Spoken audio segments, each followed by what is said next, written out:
तो guys multiverse saga तो जोरों शोरों से आगे बढ़ रहा है और जैसे कि हमें पता है कि इस पूरे सागा का undisputed heavyweight big bad Kang the Conqueror ही होने वाला है और Ant Man and the Wasp Quantumania में ही हमें एक आइडिया मिल जाएगा कि कैंग क्यों अब तक का सबसे बड़ा थ्रेट है एंड इसे द कॉन्करर का टाइटल क्यों मिला है। सो गाइस आज के वीडियो में हम कैंग द कॉन्करर के कॉमिक बुक ओरिजिन के बारे में बात करेंगे एंड जानेंगे कि ये मार्वल मल्टीवर्स सागा को कैसे टेक ओवर करेगा। सो गाइस पूरा वीडियो देखें और चलिए शुरू करते हैं। तो गाइस वैसे तो कैंग की हिस्ट्री बहुत कॉम्प्लेक्स है, इसके डिफरेंट वेरिएंट्स और कांस्टेंट टाइम ट्रैवलिंग के लिए, बट ऑफ कोर्स मैं इसे एक सिंपल वे में समझाने का ट्राई करूंगा। तो गाइस कैंग यानी नैथनियल रिचर्ड्स फैंटास्टिक फोर के रीड रिचर्ड्स का एक डायरेक्ट डिसेंडेंट है जो कि फ्यूचर के 30th सेंचुरी से बिलोंग करता है। इवन माना जाता है कि शायद डॉक्टर डूम भी इसका एक एंसेस्टर हो सकता है, बट कॉमिक्स में इसे पूरी तरह से क्लियर नहीं किया गया। सो हाँ, नैथनियल रिचर्ड्स अर्थ 6311 के 30th सेंचुरी से बिलोंग करता है, एक ऐसे टाइम पीरियड से जिसमें हद से भी ज्यादा शांति थी। लाइक ना कोई वॉर, थ्रेट, डेंजर, लिटरली कुछ भी नहीं था। बट हमारा नैथनियल रिचर्ड्स एक एडवेंचरर था, सो इस सिंपल लाइफ से परेशान होके उसने अपने एंसेस्टर्स पे रिसर्च करना चालू कर दिया, जिसमें पहले तो उसे फैंटास्टिक फोर के बारे में पता चला।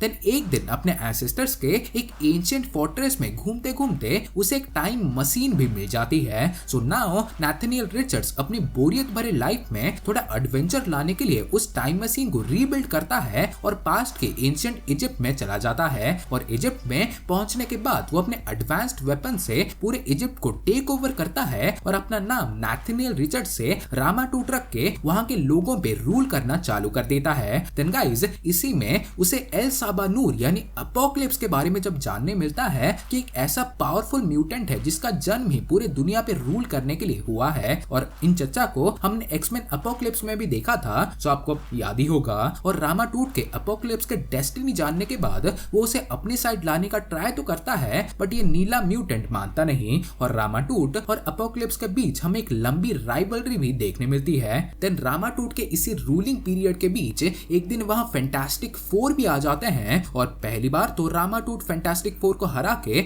उन्हें गुलाम बना देता है, बट इवेंचुअली फैंटास्टिक फोर उसे हरा देते हैं। सो नाउ हारने के बाद रामाटूट वहां से भाग के वापस 30th सेंचुरी जाने का ट्राई करता है, बट एक टाइम स्टॉर्म के कारण से वो 30th सेंचुरी के बदले करंट टाइमलाइन में आ जाता है और यहाँ पे वो डॉक्टर डूम से मिलता है और डूम से इतना इंस्पायर हो जाता है कि वो अपना रामाटूट के आइडेंटिटी बदलकर स्कारलेट सेंचुरियन बन जाता है और जोश जोश में वो अवेंजर्स को भी हराने का ट्राई तो करता है, बट चचा फिर से हार जाते हैं। सो नाउ अगेन हारने के बाद वो फिर से 30th सेंचुरी जाने का ट्राई करता है, बट इसका डोरेमोन वाला टाइम मशीन इसको 30th सेंचुरी के बदले फिर से 40th सेंचुरी में ले आता है। सो नाउ 40th सेंचुरी में पहुंचने के बाद वो देखता है कि ये टाइम पीरियड में एक बहुत बड़ी वॉर चल रही है, बट यहाँ के जो लोग हैं वो ऐसे पास्ट के वेपन्स यूज कर रहे हैं जिसे उन्हें यूज करना नहीं आता, बट ऑब्वियसली आज रामाटूट पास्ट से ही आया था, सो वो इस तरह के वेपन्स और टेक्नोलॉजी को आराम से चला सकता था। सो नाउ उसने उन सारे वेपन्स और टेक्नोलॉजी को यूज करके पूरे 40th सेंचुरी को कॉन्कर किया। लाइक अर्थ से लेके एंटायर गैलेक्सीज तक कुछ भी नहीं छोड़ा एंड उसके इसी कॉन्करिंग कॉन्क्वेस्ट के चलते हुए उसने अपना नाम रामाटूट से बदलकर कैंग द कॉन्करर रख दिया। सो नाउ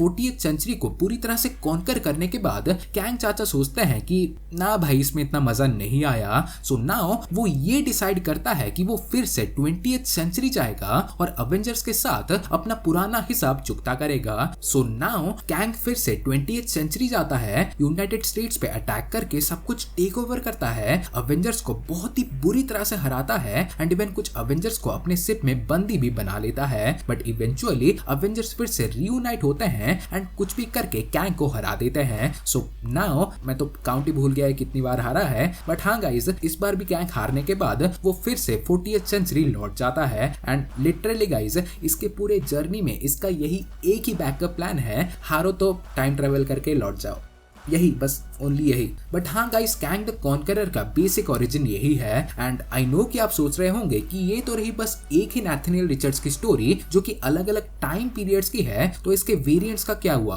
तो गाइस बेसिकली मार्वल कॉमिक्स में कैंग की स्टोरी को और इंटरेस्टिंग करने के लिए एक ट्विस्ट डाला गया जिसमें कैंग जब भी पास्ट को टाइम ट्रेवल करेगा तो उसका एक डाइवर्जेंट वर्जन यानी एक वेरिएंट क्रिएट होगा और वो वेरिएंट्स अपना ही एक अलग ही लाइफ पैथ फॉलो करेंगे और ऐसे ही कैंग के कंटिन्यूअस टाइम ट्रैवलिंग की वजह से कॉमिक्स में बहुत से कैंग वेरिएंट्स बनते गए। लाइक पहला तो इसका एक वेरिएंट तब बनता है जब ये पास्ट में जाके अपने यंगर सेल्फ को बताता है कि वो डेस्टिन्ड है कैंग द कॉन्करर बनने के लिए और उसे लाइकवाइज ट्रेन करता है ताकि वो यंगर नैथनियल रिचर्ड्स वो गलतियां ना करे जो कि एक दिन उसने की थी। बट जब ये वाला यंग नैथनियल अपने फ्यूचर को देखता है कि वो कैसे कैसे कांड करने वाला है तो वो अपने फ्यूचर सेल्फ पे अटैक करके वहां से भाग जाता है और ये डिसाइड करता है कि वो अपनी डेस्टिनी को बदलेगा और उसके इसी जर्नी में आगे जाके वो अवेंजर्स का आयरन लैड बनता है। बट ऑफ कोर्स ये बोलता है ना कि आप अपनी डेस्टिनी से भाग नहीं पाओगे, सो इवेंचुअली उसे एक डार्कर पाथ में जाना ही पड़ता है जिसमें वो आगे जाके किड इमॉर्टस बनता है। और ऐसे ही इस रोड को फॉलो करते करते हर टाइम पीरियड में उसे भी Rama Tut, Scarlet Centurion, Kang the Conqueror और इन द एंड इमॉर्टस बनना पड़ता है। और ऐसे ही कैंग के कांस्टेंट टाइम ट्रैवलिंग के लिए इनका एक काउंसिल ऑफ कैंग्स भी है जिसको लीड कर रहा होता है एक प्राइम कैंग।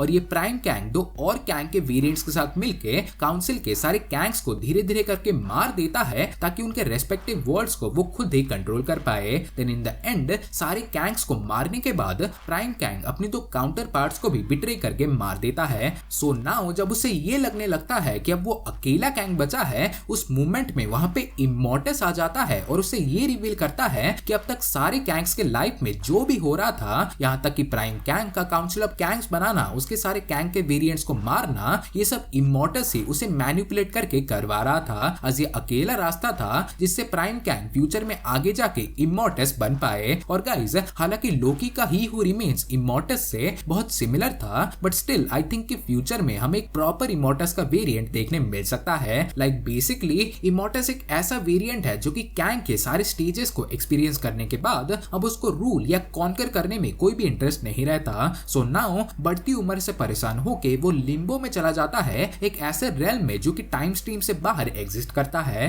देन इवेंचुअली वो टाइम कीपर से मिलता है जो कि उसे कुछ टास्क देते हैं। लाइक पहला तो सीक्रेट टाइमलाइन को कुछ भी करके प्रोटेक्टेड रखना, देन अपने पास्ट सेल्फ्स को मैनिपुलेट करके उन्हें इमॉर्टस बनने की राह में लाना, जो कि जस्ट उसने प्राइम कैंग के साथ किया। एंड गाइस बेसिकली यही नैथनियल रिचर्ड्स यानी कैंग की मेन स्टोरी है। और जैसे कि रिपोर्ट्स मिला है कि सीक्रेट वॉर्स का मेन विलन द बियॉन्डर होने वाला है जो कि कैंग का ही एक वेरिएंट होगा। तो गाइस आई थिंक कि मे बी मार्वल वाले कैंग और द बियॉन्डर को कंबाइन कर रहे हैं एंड सीक्रेट वॉर्स में हम जिसको देखेंगे वो कैंग का सबसे पावरफुल वर्जन होने वाला है, यानी कि प्राइम कैंग, जिसके पास कैंग की एडवांस टेक्नोलॉजी होने के साथ साथ बियॉन्डर की भी गॉड लाइक पावर्स होंगी। सो डेफिनेटली इसे हराने के लिए मार्वल के ऑलमोस्ट अब तक के सारे हीरोज को असेंबल करना होगा, जो कि हमें सीक्रेट वॉर्स में ही देखने मिलेगा। And guys I am really excited for that. तो गाइस आज के लिए बस इतना ही, और वीडियो पसंद आई हो तो प्लीज वीडियो को लाइक कर दें, और अगर आपने पूरा वीडियो देखा है तो guys thank you so much,